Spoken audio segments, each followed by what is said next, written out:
Okay, so good day and welcome to our second webinar speaker series for 2018, hosted by the International Society for Industrial Ecology. My name is Mai Ichihara, and I will be your host for today's webinar titled Consumption-Based Carbon Footprints of Global Cities. The ISIE webinar series invites leading practitioners and researchers from various subject sections to talk about the latest developments in industrial ecology. So in today's webinar, we'll look into the challenges of quantifying city carbon footprints based on large-scale input-output analysis and discuss the usefulness of consumption-based carbon footprint accounting for urban sustainability. Our speaker today is Dr. Tommy Wiedmann. Dr. Tommy Wiedmann is an associate professor at the University of New South Wales in Sydney, Australia, and program leader of its Sustainability Assessment Program. He is also spearheading the development of the Industrial Ecology Virtual Laboratory, which is a collaborative research platform for environmental multi-region input-output analysis. Tommy has coordinated various sustainability-related research projects funded by the European and Australian governments, and in 2012, he received the Thomson Reuters Citation Award in Australia. So, before we begin, I would like to remind our listeners that we welcome any questions you might have, and I will direct them to our speaker towards the end of the talk. Throughout the presentation, please type your questions directly into the Zoom Q&A window, which is not to be mistaken for the similarly looking chat box. And with that, we welcome Dr. Tommy Wiedmann to our ISIE webinar series. Go ahead, Tommy. Thank you very much, Mai, and thank you very much, everyone, for joining. Mai told me that we have something like 60 registrations, so that looks like a very good turnout, and I'll try to do my best. So thanks for joining. Let me go to the next slide. I'm based in Sydney, so I thought I'll put up a little picture of Sydney there. If you haven't been, it's worth a visit. As you can see, the Botanic Garden is close to the CBD, and that's really nice, and it's surrounded by water. So it's not a huge city by any global standard at all, but it's a pretty city. So welcome to Sydney if you get the chance to get there. My talk will be about, greenhouse gas accounting for cities and carbon footprints. So sorry, I need to get to the next slide. We'll talk a little bit about the city carbon map concept that we devised, just to give you that background of how we look at greenhouse gas emissions from cities. Then I will talk about how city input-output tables can be nested in global multi-regional input-output tables to do those calculations. I will show some applications and talk a little bit about policy relevance of that work, which will then lead us into the discussion later on. So my talk should take about 30 to 40 minutes, but we will have enough time to discuss things at the end. Background to cities. We all know cities are important. We all know there's a urbanization still going on. And so these are the projections for the next 15 years or so. We have 4 billion people currently living in cities, and that is set to rise to 5 billion people by 2030. Most of that growth is set to take place in Asia and in Africa, which it has already in the last few decades, so that is set to continue. And when you look at that graph, it looks relatively moderate. Yes, it's continuously rising, but it's not anything like an exponential increase anymore.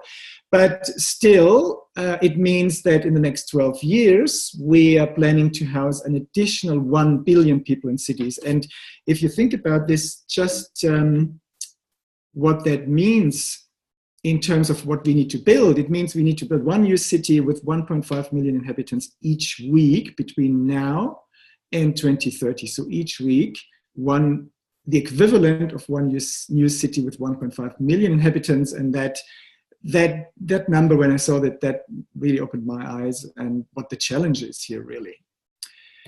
So when it comes to accounting for greenhouse gas emissions from cities, you all know, and that's nothing new to any of you, I think, we have the greenhouse gas emission standards, we have the ICLAI protocol, we have the global community protocol for community-wide emissions. And I just want to briefly recap the scopes just so that we are on the same page here on this slide. So when we look at a city and its greenhouse gas emissions, then of course we have those coming directly from the territory where the city is. So we have those scope 1 emissions, mostly from emissions from fuel use within the city, not very large, depending how much industry is in the city, of course, but typically not a huge number. We have emissions related to electricity, and that has its own scope because it's very important and can be very large, especially in Australia, where we have 85% fossil fuel, and of that 85% coal power. So emissions from electricity are really big. Its own scope, scope 2, much of that comes from outside of the city boundaries. Then we have transport emissions, of course, which can be inside the city. They can be outside the city, but commuters go in and out. So we have scope 1 and scope 3. We have emissions embodied in public transport and the like. And then, of course, we have all the other scope 3 emissions. So emissions that are embodied in the supply chain, that are transboundary, that can be outside of the city boundary. Most of them are outside of the city boundary. Emissions embodied in equipment, in materials, in food provided to the city, or in services. So it's good to keep that in mind, and I will show some numbers on the relative size of these scopes for the cities that we looked into. Before I do that, I'll briefly take you to the carbon map concept, or the city carbon map concept, which is our way of making sense of all these emissions in one table. So this is just trying to put it all into one framework where we can look at all the scopes in one go. So that's basically what it is. It's a large table where the city is nested in surrounding regions. So I'll stick with Sydney for the example here. And that sits within the state of New South Wales, which sits in Australia, which sits somewhere in the world, down under somewhere. And the table basically represents, the numbers in the tables are greenhouse gas emissions. And they're organized by industries and by those regions. So each cell represents emissions from a certain industry. And those emissions become embodied in products that are used in any of those regions. So you can create this with multi-regional input-output analysis. I'll talk about that in a minute. But once you have created this map, you basically have emissions from all sources, from all scales, so city to global scale, and also all the scopes, scope 1, 2, and 3. And this is useful because then you can organize this, basically. So we published that in the Journal of Industrial Ecology 2 years ago. Most of you will probably know this, but I thought it's worth showing again in that picture. Once we have that map or that framework, we can look at emissions embodied in imports to a region. So for example, Sydney imports from all other regions, but it also exports emissions. That is, emissions are embodied in exports from that region, from the city region to all other regions. And again, this is useful because we can visualize, so we can picture the different the different scopes, if you like, the different ways of looking at emissions. So all the territorial emissions are basically that block here at the top. All the columns that refer to Sydney. And some of those emissions occur within Sydney, some of them, all of them occur within the city, but some of them are embodied in exports to other regions. And at the same time, we can look at the carbon footprint, which is that green square which goes up all along to the top, and which has emissions that are within the city boundary, but also those that are embodied in imports and transboundary, but are used in goods and services within the city. This is the carbon footprint of the city. And our scope 2 emissions are somewhere in here. they can be territorial or they can be embodied in emissions from outside. So here in Sydney, we have power stations in New South Wales that deliver the electricity to Sydney. And so most of the emissions come here from that part, New South Wales to Sydney. And the rest are Scope 3 emissions, which are also embodied and are used in Sydney, basically. So we can title this bottom-up or top-down. This is sometimes what you find. There are many different terms for this. Nomenclature has been defined, and sometimes it can get a bit confusing, but in principle, it all comes together in one framework, if you like. If you look from a city perspective, then these are the emissions that the city can control. So this is where they have some power over it to come up with some policies, taxes, levies, incentives, whatever it might be, on their territorial emissions. And of course, if they do this, then other regions might benefit from that. So if Sydney reduces its territorial emissions, then other regions like New South Wales would benefit from these reductions. And this is quite useful when it comes to discussions around, carbon neutrality and who is responsible for which emissions. Then the actions of one region might well benefit another. And at the same time, if New South Wales goes ahead and they have declared that they want to become carbon neutral by 2050, if they go ahead and implement emission reductions, for example, if they clean up their power stations and create more renewable power, which will take a bit longer in Australia, I think, but I hope it will happen eventually, then those emission reductions in New South Wales, of course, benefit the city because it's part of the city carbon footprint. So I won't dwell on this. You probably know this. So this is how we calculate the net from input-output analysis. I just point out we need data for industry emissions. We need data for inter-industry transactions or the supply chain. So this comes from the input-output tables. And we need data on the final demand of products in the city. Now, the final demand data is really important. It's the main determinant of the footprint. So if you do calculations on city footprints, then and you use input-output analysis, it's only one method that you can use, of course, then take care that that the final demand data is as good as it can possibly be. Which brings me to the method that we did in one project to create input-output tables for cities nested within global MRIO tables. Now, most cities don't have an input-output table.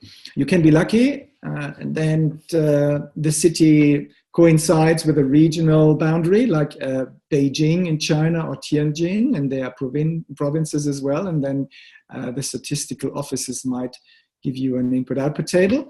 But in most cases, statistical offices do not really collect data at that level. So researchers basically go create their own models in their own tables, and I'm presenting one possible method to do that. So we thought, okay, we'd like to use a global input-output model for this because a city trades not just with its region and nation, but it also trades with the rest of the world. And we want to understand the full supply chain. As you know, there are a number of global multi-regional input-output models available. In this case, we used the GTAP model, but it can be done with any. And this is just a general setup of how it looks like. Of course, we have the transaction matrix here with all the countries and the final demand part, and here we have the value added block at the bottom. And the darker shaded areas refer to one country or one nation. So here we have the national input-output table. In the columns, we have the imports to the country. In the rows, we have the exports from the country. And the same here for final demand within the country, but then in the columns, imports to the country. And here we also have exports from the country to final demand in other regions in the rows. Now, what we want to do, I'll just flick, I don't know whether I can go back. So I want to go backwards and forwards. What we want to do is we want to create a table that sits, a city table that sits within the nation. Which means we take this cross, the country cross here, in both cases, and split it up in a way that we have here the city next to the rest of the nation. And what we can use for doing that, accomplishing that split, is we can gather data on the value added of industries in the city and the nation, the rest of the nation. And we do the same for final demand. So if we need data for final demand in the city, that's very important. Otherwise, we can't do that, and the rest of the nation.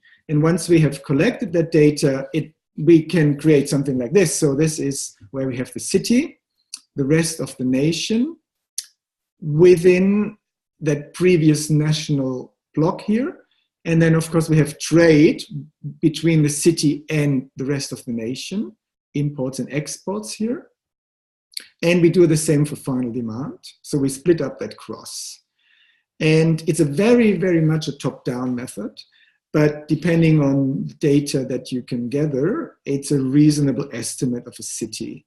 And the good thing is it's linked to everything else. So then you can do the usual supply chain calculations. I said it's very much a top-down model, and that's also reflected in the data. So basically what we do, we preserve the total for the global model in every respect. So for example, for final demand, we take the final demand data from the GTAP model, and we just split it up into city final demand and rest of nation final demand. But we make sure that the total adds up again to the national total. So we just apply a percentage split here. It's important that we use good data for that percentage split, but in the end, it's really just breaking down the national total into two parts. We do this so that we can preserve the total for the global model, and this is to preserve the consistency for total global economic output and total global emissions. So for emissions and for the satellite accounts here in the rows for value added and employment, we do the same. We take the national total from the GTAP data and we split it up into city and rest of nation. And again, if we add them up together, they add up to the national total. Again, it's important that we have good data to do that split. And I'll talk about that. So I'll mention that now. For final demand data, we used data from call credit, which is similar to the mosaic data from experience or household expenditure data. It's available for many cities globally. And for the value added component, we used data from Euromonitor. And again, that's city-specific, industry-specific data on value-added employment. And that helps us to accomplish that breakdown. For greenhouse gas emissions, we try to use as much as possible territorial emission accounts, for example, from the Carbon Disclosure Project or from the cities directly. To accomplish that split. The scope 1 accounting in cities is, I would say, not as complete as the national carbon accounting. So there is a discrepancy in the scope of the data. And when we do the split, our city emissions are higher than normally what cities would report under their scope 1 and scope 2 accounting, simply because we have some additional industry sectors here.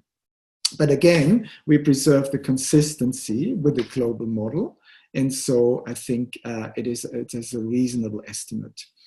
As to how we do that splitting of the T matrix, that's basically input-output theory. So you find all these different methods in the literature. I will not go into detail there we used 6 different methods, 6 different location quotient methods to accomplish that split. We could have used just one, but what we did is we used 6 to see what the uncertainty is. We wanted to understand, okay, there are different ways of creating this input-output table. Given the same data, what is the variation that we get if we use different methods?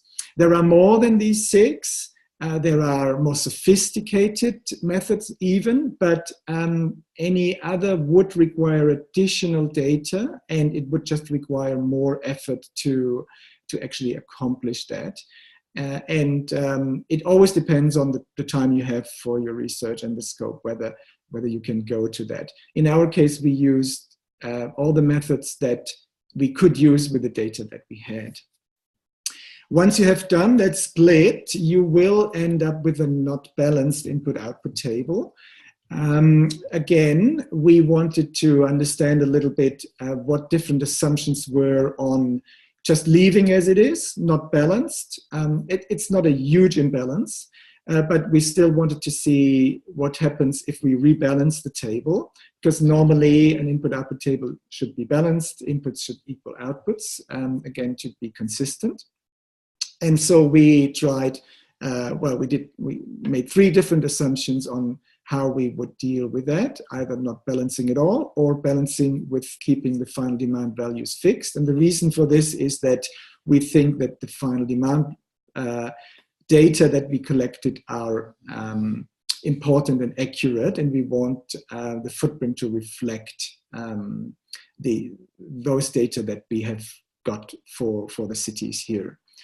But we also want to see what the variation would be if we keep the value-added data fixed as well, because again, this is bottom-up data that we collected. And then we kept both final demand and value-added fixed, and rebalanced the table, and just then saw what the variation would be. So taking those 6 location quotient methods and those 3 balancing methods together gives us 18 different ways of doing the splitting. And we calculated them all and basically looked at the variation. And what we got as a result looks like this. So I should mention here at this stage, we did a study for the C40 cities. The results are, we've done the calculations and the results are in, if you like, but we have not published it yet. So the project has not been publicly published yet, has not been announced yet. So I'm not able to show you what region this is, and I'm not able to show you the values here. I understand that some of the results will be published in Edmonton at the Climate Change Conference in a couple of weeks. And so hopefully all of this can come out soon. But for now, what I wanted to show here in that graph is the whisker blocks for each city. So each of these represent one city, the total carbon footprint in that city, or this is the per person footprint. And the maximum whiskers have the minimum and maximum value from doing those splitting calculations with 18 different methods or variations. And otherwise, the whisker plot shows the quartiles here, so the median, and then where 50% of the results lie in here. And you can see that, of course, you do get a variation, but it can be small. And overall, it's something in the region. The standard deviation is overall in the region of something like 10% or so.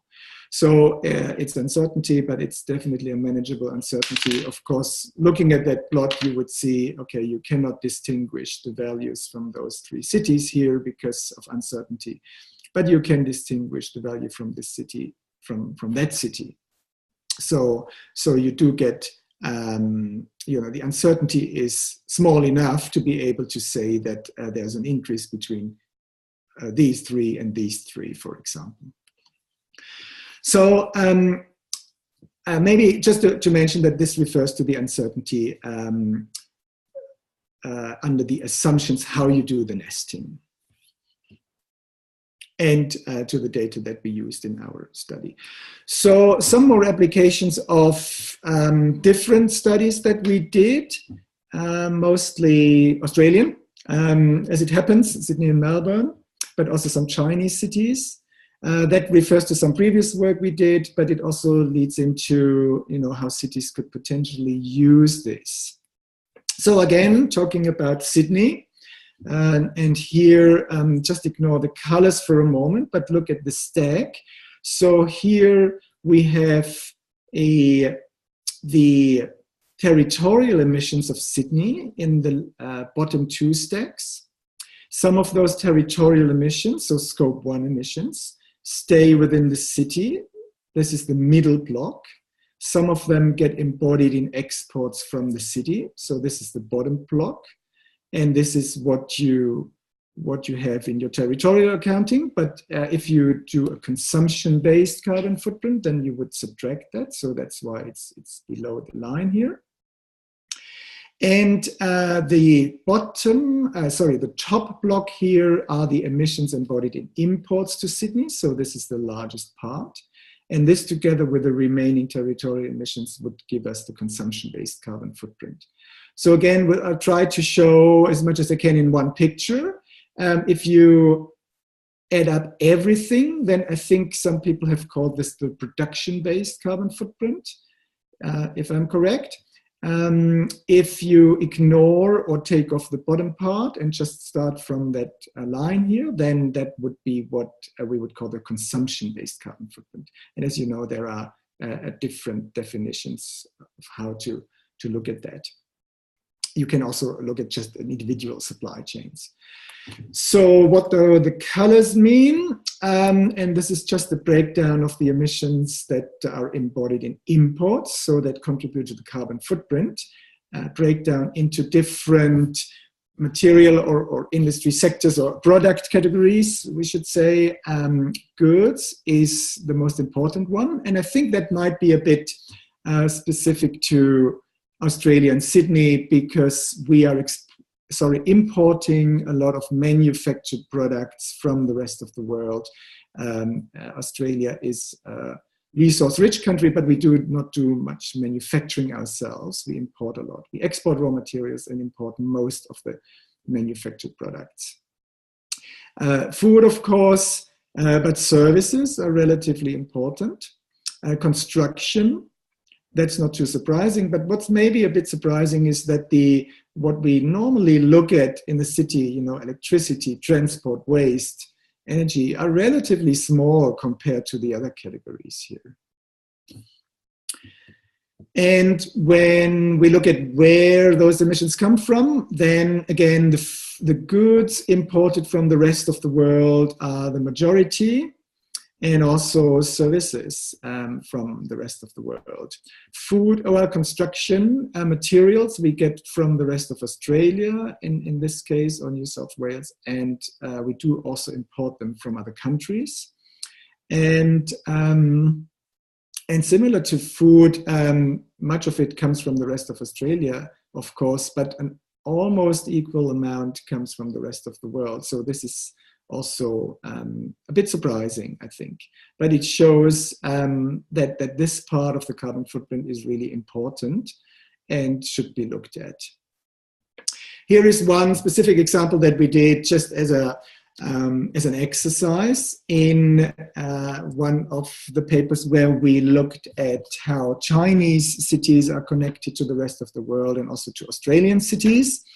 And we picked one particular carbon mitigation project from Shanghai, where a steel factory, iron and steel maker, they had a program to modernize the plant and produce real emission reductions through energy efficiency measures and changing the manufacturing process.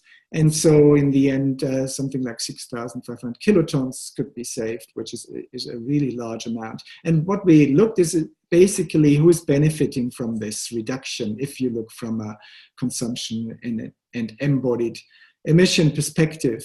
And you can see that from the 6,500, only about a third or so actually goes to Shanghai.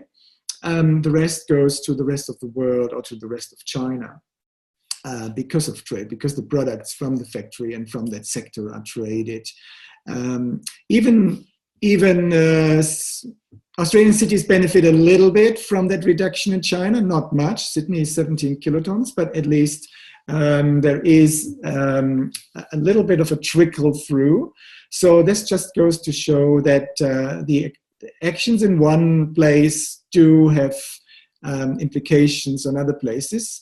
And that, of course, means that you can think about a sharing responsibility or carbon trading or carbon offsetting with very specific projects and not just with general offsetting where you don't know where emissions come from, for example. So here, and this will be my last set of slides to go through, is some previous work we did on Melbourne again, but I'll break it down a bit further. I'll come back to the carbon map picture here. So again, the same way of looking at emissions, territorial or scope 1 emissions are the blue block. And then we have scope 2 and scope 3. And you can see that that quite nicely here, actually, we have about 1/3 for each in Melbourne. Scope 2 is high because we have a lot of brown coal powered stations, electricity generation in Victoria, and so that means that it's mostly fossil fuel related electricity that's consumed in Melbourne still, and that's why this is fairly big. But scope 3 emissions are equally big. Scope 1 are same magnitude, but many of those, or let's say more than half of those, are actually embodied in exports. So under a consumption-based carbon footprint accounting, we would subtract that, and we would only count here from the zero line upwards to look at the carbon footprint. This is what so here is the same, but broken down into, just showing the carbon footprint, broken down into different categories, industry sectors or product groups. And this just shows again the significance of goods, emissions embodied in goods, mostly scope 3. Electricity, of course, mostly scope 2. Then we have emissions related to construction. So a lot of electricity in there, scope 1 and scope 3, but also services. So the fourth largest category here is services, and that does not even include government services. It's only business and private services. If we added up the two services categories here, then that would be the highest.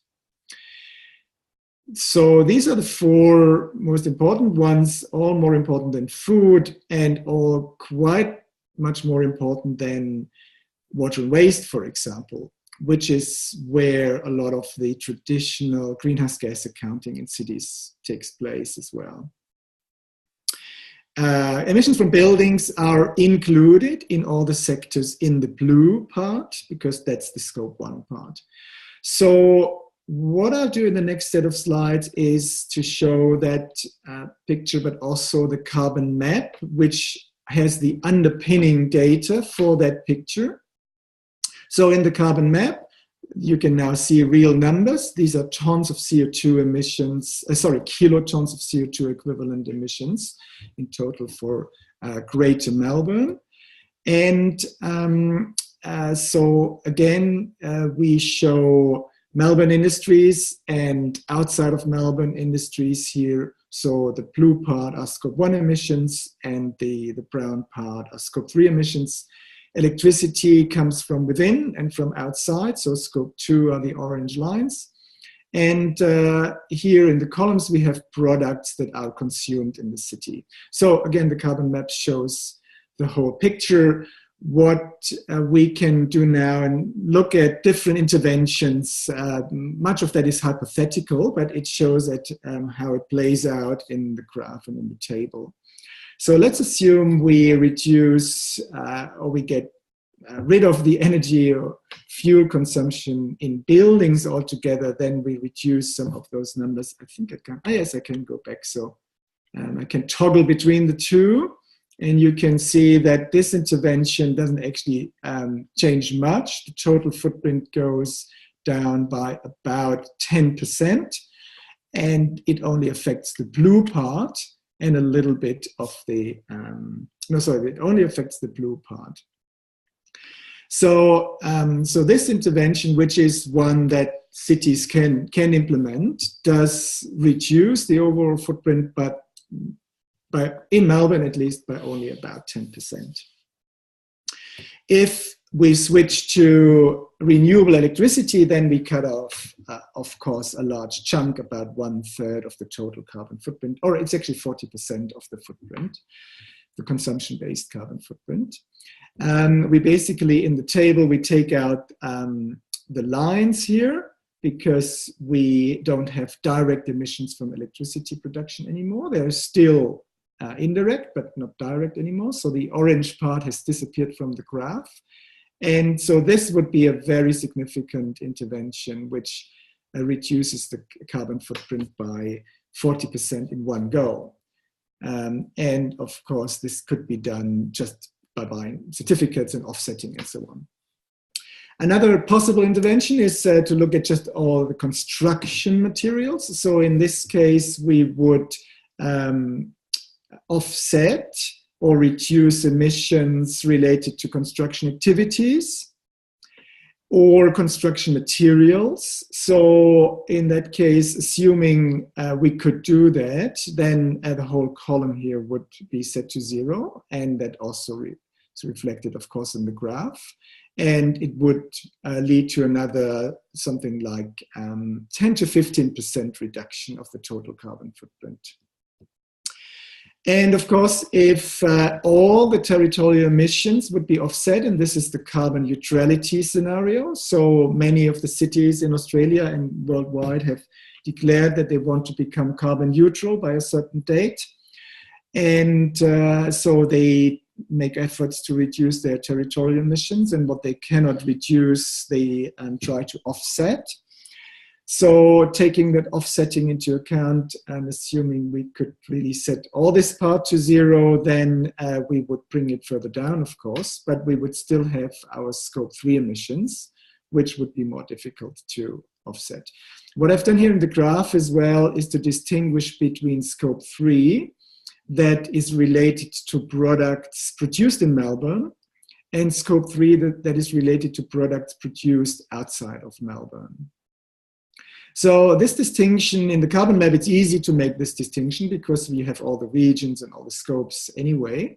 But it's useful also because when you think about where can you possibly intervene, and products produced in Melbourne means that they come from businesses within the city boundary. So these are ones that could be targeted with interventions, with certain policies. But what we see here in the graph are actually not their direct emissions, it's their scope 3 emissions, so the supply chain emissions from their own products. And if they wanted to do something about that, then of course we would have to know where they come from. So we would have to know whether they come from food production. For example, you can see here in the remaining numbers that food are now the largest numbers in the food column. Food production in Victoria or in the rest of Australia, so they could possibly collaborate with supply chain partners, with their suppliers, and try and get those emissions reduced, or offset. Offset is probably a more likely scenario. And then we would even get those scope 3 emissions brought down. So if that was one active intervention, theoretically, if that could be done, all the Melbourne products completely offset, including their scope 3 emissions, then we would only have the scope 3 emissions left from the rest of the world, which of course can be offset, but would be very difficult, if not impossible at all, for a city to try and influence this, to reduce them somehow. So offsetting is the only option here. But it still makes, when you look at the total carbon footprint, it still makes up around 15% of the total carbon footprint. So this just goes to show us what the challenge is. My last slide. We do have a national carbon offset standard in Australia. We have it for buildings, for organizations, for products, and for precincts. There is not one for cities yet, but it's under discussion, so that might come out. And we are putting forward the carbon map concept and the carbon footprint accounting to help with the Scope 3 accounting, because ultimately this is maybe the most difficult part to include or offset. I'm sure other countries have carbon offsetting standards. Would be interesting to hear what's happening there and how cities see that. But one thing is clear, all of this is still a lot under development and very much in motion. And as you know, there's a lot of activities going on in that space. So I'll stop my presentation here so we have enough time for questions. And I thank you very much for listening. Thank you. Great. Thank you so much, Tommy. So we will now have a brief Q&A session, and thank you to those who submitted questions during the presentation. And as a reminder, if you have questions, feel free to type them into the Q&A box and I will moderate the discussion. So our first question comes from Cully Thomas, and the question is, how much harder over the level of effort involved in a normal assessment is it to identify the carbon footprint relationship between regions? The origin of products seems like a useful type of information, but does this make the analysis considerably harder? It can be a challenge to get those data. So what you normally start with is the best information you can get from your national statistical offices on the sources of emissions. All the countries, they have or most countries should have emissions accounting under the UNFCCC, so it's still under the Kyoto Protocol and now under the Paris Agreement. Where am I looking at? I'm not sure. Yeah, maybe we'll just go to this slide. That would give you at least the emissions by source, by industry. And input-output modelers, environmentally extended input-output modelers, then do an extra step of allocating the emissions to what's normally more detailed industry sectors in the input-output tables. So that gives you a national breakdown. Anything you go further down to the city, regional or city level is a bit more challenging. Again, if you're lucky and you're in a country that has regional emissions accounts, and the USA, of course, have that, Europe have that to some extent, Australia has it to some extent, you can use all of that. And from the city level, of course, that would have to be collected bottom up. And you can be lucky that the city has done that. So that helps with filling the gaps, but there's still a lot of deriving, imputing, top-down modeling involved. The best we can do is to reconcile everything to make it consistent from the source level, and consistent from a global model level, where we know the total and national totals, we know that very well, so we can make sure that this is all consistent. But it does have an impact on certainty, of course. There's also, all of this is modeling, it's not actual measuring of emissions, and we need to keep that in mind. But this is the case with all of the greenhouse gas accounting. And so it's really a matter of communicating the uncertainty. Great. And a follow-up question to that from the same person is that in the scenario of 100% reduction and offset of a city's territorial emissions, approximately how much of the total carbon footprint would remain? I think you said 15%, but this person wanted to confirm. Okay. Let's have a look at this slide. So could you just read out the beginning of the question? Sure. Again? In the scenario of 100% reduction and offset of a city's territorial emissions, about how much of the total carbon footprint would remain? Yeah. So if we manage to offset all the scope 1 emissions, the territorial, then the blue part would disappear. And that means that 17% of the consumption-based carbon footprint, so this is everything above the thick line, would disappear. But we would still have scope 2 and scope 3. Some of scope 2 in some cities can be within the boundaries, of course. So if power stations within the city boundaries are closed down, then that would also bring down scope 2 emissions. But here in this example, I think most of, that's actually in the table. Yeah, we do have emissions coming from within here and from outside. And that's roughly, I think in the case of Melbourne, it's actually roughly half-half.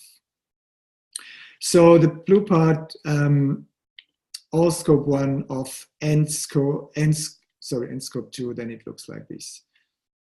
Yeah, it's probably best seen in the first graph. So 17% for scope 1 alone. Okay. And another participant asks, given scope 3 emissions are more uncertain than scope 1 emissions, what are the main implications for regulating the scope 3 emissions? Yeah, I think it's actually maybe less the uncertainty. Yes, the uncertainty is there, but as I say, even policymakers are used to dealing with uncertainty as long as it can be quantified to some extent. My feeling is, by talking to city councils and other stakeholders, that it's more the perception that they cannot influence it directly, that they don't have legislative power over scope 3 emissions because they are mostly outside of the city boundary. They are so from suppliers further away. So any regulation that they come up with normally refers to their own cities. So they can do things about transport in the city. They can regulate building emissions. They can come up with standards for buildings, energy efficiency measures,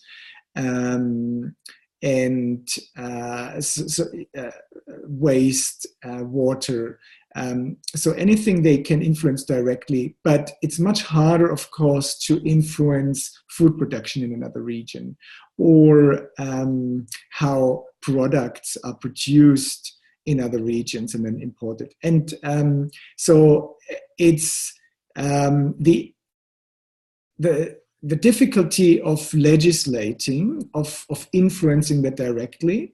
So the sphere of influence or of law is very limited. Influence is maybe a bit larger. That's one thing. And then, of course, it's often unknown where exactly the products come from and who exactly should be targeted.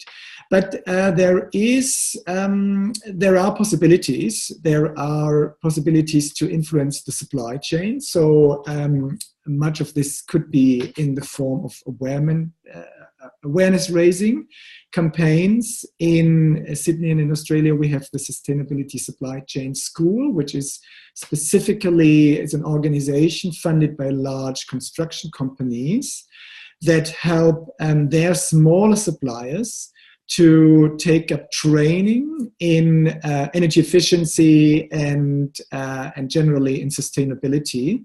And so the large companies help the small companies reducing their emissions. And so that is one example where the supply chain can be influenced. And those smaller companies, they can be outside of the city boundary, of course. As long as you know them, then you can also target them. Similarly, cities could collaborate with regional governments. They, in the case of Sydney, they can, of course, talk to the New South Wales governments, and both governments have declared targets to reduce their emissions, to become carbon neutral. And this sort of accounting across boundaries can help them to basically see where emissions in one region have also a positive effect of emission reductions in another region. So it's a matter of then not legislating directly, but through other campaigns and through talking to each other, and to maybe through mutual agreements to come to further emission reductions. Great. And another question is, when you mentioned to reduce carbon footprint by removing building activity, what exactly did you mean? And what is a realistic expectation of that? And do you suppose that we can stop construction activities in a city? Yes, okay. No, we won't be able to do that completely, of course. Every city has a lot of construction activities. That's more a hypothetical scenario. So I think this is the one that's up, actually. So what I thought here is, if we could target the construction sector, and first of all, look at what emissions are involved here. So we have direct emissions in the blue part, scope 1. This is mostly emissions. So here there's a relatively big number here under where construction, transport for construction, and then construction activities itself. So those two numbers refer to direct emissions from machinery. So building construction machinery on site, diggers, cranes, lifts, excavators, pumps, and then we have, of course, transport. So again, trucks that deliver construction materials and concrete and so on. That's part of, targeting machinery. It will be difficult to get rid of that. So the only intervention in the short term here is offsetting. But first step is to need to know exactly how many emissions there are, and then if this is just hypothetical, but if the idea was maybe to target the construction sector specifically because it can make up a large proportion of the total, then maybe there could be specific offsetting incentives for that type of emissions. And then when we look further down the column, we have those scope 3 emissions, and the numbers are similar but can be larger. So here we have from industry, again from goods. So this is other machinery that's being produced and is being used. Transport again, but also emissions embodied in the production of construction materials. So here in the industry, this is a very aggregated table, I should add. It doesn't have all the detail that's behind it. There would be emissions such as from cement production. So from cement kilns, calcination, and fuel use. And this is something that can be targeted with using alternative materials instead of Portland cement, using fly ash and slag, and producing geopolymers. There is quite a bit of research going on in that space. And the emissions from cement production are going down because of research and development, of innovation, And cities can help with that by providing grants for that, by helping those industries reduce the emissions, by setting standards, of course, requiring, and I've heard about that in Sydney as well, requiring low carbon concrete when they do tender for public construction projects. When they set up the contract, some of the suppliers are now required to show the numbers that their concrete is low or lower carbon than the average. And so these are some very specific interventions that cities can help with or can do to reduce that. Yeah, okay, I'll leave it at that maybe.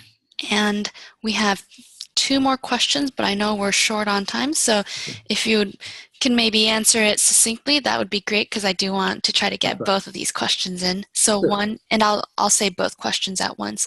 So one is, to purchase renewable energy generation infrastructure, such as solar panels, windmills, dam materials, this will eventually increase the Scope 3 emissions and likely increase the goods column while reducing electricity. Have you taken this into account? Have you any thoughts on this? And the other question is, based on your research for several different cities, are there any important findings that can be generalizable to more cities worldwide? Okay, I'll try to be brief. Yes, good questions. That's true. The table that I've shown here is just a one snapshot of 1 year. And so it doesn't show what happens when you transition from a coal-powered energy system to a renewable energy system. It's true, when you build more PV stations, windmills, and hydropower stations and so on, you need to invest, you need to create the materials, you need to have the metals in particular, we've seen from other studies. Yes, that will increase Scope 3 emissions temporarily. What the best way to capture this is, of course, to monitor this over time. And then in the carbon map, yes, the Scope 3 emissions related to these initial construction activities will go up, but it will be relatively small. It will be temporarily. It will be over 1-2 years, as long as the new power plants are built. That will be over then, and then subsequent periods, of course, will see the delivery of cleaner electricity. So it's a dynamic process. We currently haven't captured that in our snapshots, but that could be monitored over time, and this is what we would see, I suspect. Other cities or more generalizable results, maybe the most striking feature is just the extent of Scope 3 emissions. So we see this over and over again. For many cities, we have Scope 3 and the carbon footprint, the consumption-based carbon footprint part is larger than normally, or much larger than territorial emissions. So this is also why I think cities often shy a bit away from that. They feel it's not their direct responsibility and they don't want to communicate a large number. But the more progressive ones have realized that, of course, there are implications and that, of course, they can also help to reduce those emissions. But yeah, normally we see consumption-based carbon footprints relatively large compared to territorial. Depends, of course, on the cities. Yeah. And Tommy, very quickly, there was a follow-up related to that last question, and the person was asking a little bit more related to the actual method. So you had suggested to use expenditure patterns for splitting the T matrix. What is the reason for going in such a direction, and which differences could be expected when using a monetary versus physical versus mixed unit input-output tables? Okay, yes. So we have worked with pure monetary input-output tables because the global models that are available, GTAP, AORA, and Axiobase, and so on, or Axiobase is an exception, are mostly monetary input-output tables. And then it makes sense to use monetary data to do that splitting, because then that is consistent in itself. And also the data available, household consumption, household expenditure data is available in monetary values much more easily than any physical. That's true for all the national accounts. When you look at your household expenditure surveys, you can get very detailed data on what people spend, but almost nothing on how many kilograms they use of something. So it's a data-driven thing. If we switched, well, that's a long discussion around going physical. In some respects, that's certainly useful when you look at the physical flows of construction materials, for example. Here we are looking at embodied emissions related to the monetary flows, but it gives us a good picture also, because we can break it down into the material sectors, so where this happens. But if you're, if it's important to look at, for example, how much cement is used in a city, then physical material flow analysis, or even physical input-output analysis, if available, would be preferable to specifically target quantities. But it depends, I think, it depends on data availability, it depends on the research question, it will always depend on how much money is available.